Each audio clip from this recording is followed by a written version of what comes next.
Ambient Weather WR-2 WR-335 NOAA Weather Alert Radio.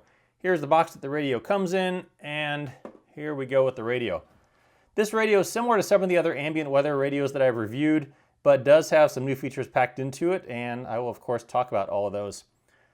Retails for about $69 on Amazon, and some of the overall general features that this has: it's powered by both solar and hand crank with a battery backup, has AM, FM, shortwave, weather band, and weather band alert. It has both a flashlight and a siren, and then a smartphone charger. Construction of it, again, similar to some of the other ones. This one is black compared to the other ones that were red. It's made of this sort of rubberized plastic. It has a little bit of grippiness to it. Feels very solid.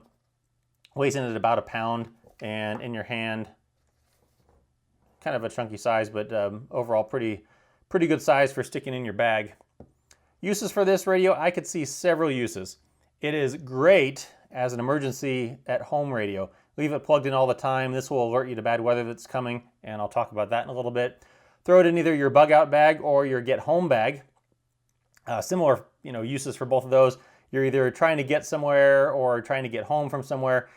You don't have to worry about the battery in this because it's going to be in your bag probably for a long time. Maybe you won't use it, but it's always going to be powered by both either the solar power or that hand crank. So it's always going to have power. You're not going to have to worry about the dead batteries. And then if you're doing something like camping or hiking, take this along with you because it's got a flashlight, it's got the radio. Again, it can be powered by something other than a battery that you have to bring along. So plenty of uses for this. Construction of it, let's just have a look around the outside first. On the front here, there's a speaker here, the clock, and the radio functions here. On the top, there's the solar panel, and then the button here for controlling both the flashlight as well as the siren. On the back, there is the antenna, which I definitely recommend putting up with some of the radio stations. It will definitely improve the reception. And then the hand crank here, you just take this out and you can spin it around. In here is where you put the backup 3 AAA batteries. And then on the bottom is where the main lithium-ion battery goes, 2200 milliamp hours. I'll talk about that. And then on the front here is the flashlight, and on the back is a panel, this little rubber piece that comes off, or comes open anyway, and reveals a bunch of connections here. USB in to power the radio, USB out to charge your cell phone, an LED so you know when it's charging, and then both an audio in and an audio out. So you can listen to this via headphones. And then you can also play things like your iPod over this. Put it into here and you can play it by the speakers there. Let's talk about how it's powered. So the main power of this goes via this 2200 milliamp hour lithium ion battery here. It's rechargeable. It is not a proprietary battery. So these batteries, they'll go bad after a year or a couple. So if you need to replace it, you can get a new one, and it's not a big deal because, again, it's not proprietary. That battery is powered in several mechanisms. Use the hand crank here. You want to spin it about 2 revolutions a second. Do that for about 2 minutes, 2-minute increments. After that, give it a little bit of rest. That'll give the crank mechanism a little bit more longevity. Another way you can charge it is by the solar panel on top here. It is a somewhat small solar panel, so something they've come out with is this solar pouch. And the pouch has got a nice big solar panel on here. And then on the inside here, you can see that there's a little plug here. You plug in a USB cable that it comes with. This will light up here to show you that it's getting power. And then you just plug that into the radio and that will charge it. I did this with my desk lamps today, and it charged the radio pretty well, so check that out. Another option is that you can plug this into the wall or your computer via the USB plug here. They say when it's fully charged, it'll give you about 350 minutes of radio play time. After that, when you're going to just want to kind of top it off a little bit, you spin this around for about a minute. That'll give you about 15 to 20 minutes of radio time and about 70 minutes of flashlight time. And obviously, you can just keep cranking it as need be to power it for as long as you need. There is the backup, the 3 AAA batteries here, and they're meant again as a backup mostly for the radio and the flashlight, because they're not powerful enough to charge your cell phone, and so they're really just there, like I said, for a backup. One of the things you can do with this is you leave it plugged in all the time. You can't overcharge it, so you can just leave it plugged in all the time. It'll stay fully charged. That way when you need it, you know that it's always ready. As far as charging your cell phone, you take this out of here. I did this today. It actually worked surprisingly well. Put a USB cable in here, and now what this light comes with, or this radio, what it comes with is a couple cables. Comes with this kind of a spidery cable here that will plug into the radio, and then you can use it to charge 10 different things, from iPhone, all sorts of different kinds of phones, USB. The only thing that's not on here is an iPhone 5 cable. However, all you need to do is just take the regular cable that you use for your iPhone and plug it into there.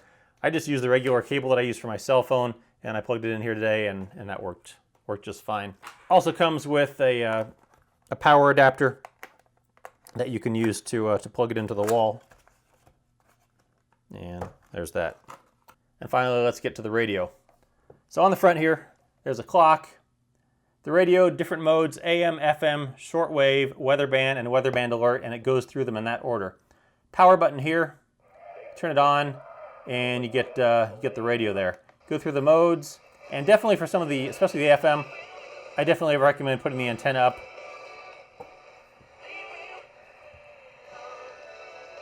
So that'll get you much better reception.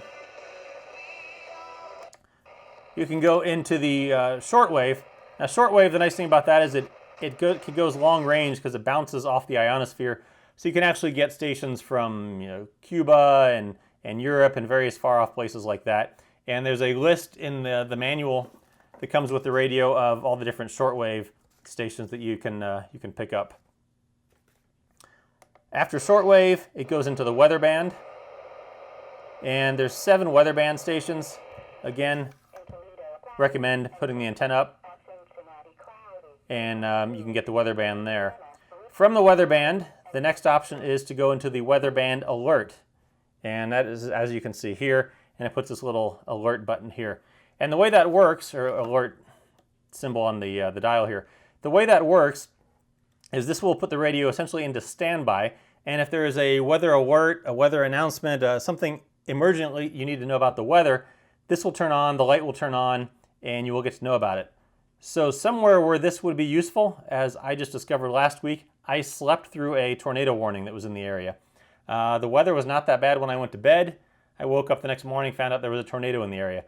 I had no idea it was there. Thankfully, it wasn't near my house. Nothing really got damaged around me, but it certainly could have been. If the sirens had gone off at night, I would not have heard them. But this is where having this plugged in your bedroom near your bed is perfect, because if there's something in the middle of the night, this will come on, it will alert you, and could potentially, in that realm, save your life. If the tornado had come through here, who knows what could have happened. So you leave this plugged in all the time. You can't overcharge the battery, so it's not going to be a problem there. And then when the power goes out, the flashlight comes on. Speaking of the flashlight, the button here, it's, I would say lumens-wise, it doesn't give the actual lumens. I would estimate it's in the maybe 40 lumens range. I've gone around my house a little bit outside with it. It's quite useful for getting around. You would probably want a main flashlight, but as a backup flashlight for simple stuff, this actually works pretty well. And then there is also the siren. The way you get to that is you hold this down for 3 seconds.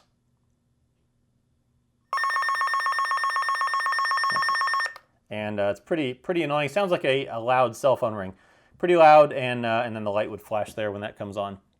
There's 7 weather band stations. You pretty much just pick the one that's your area, leave it on it will remember that setting. You can go to the National Weather Service website that I'll put on the screen here, and you can find out which weather band is the one for your area.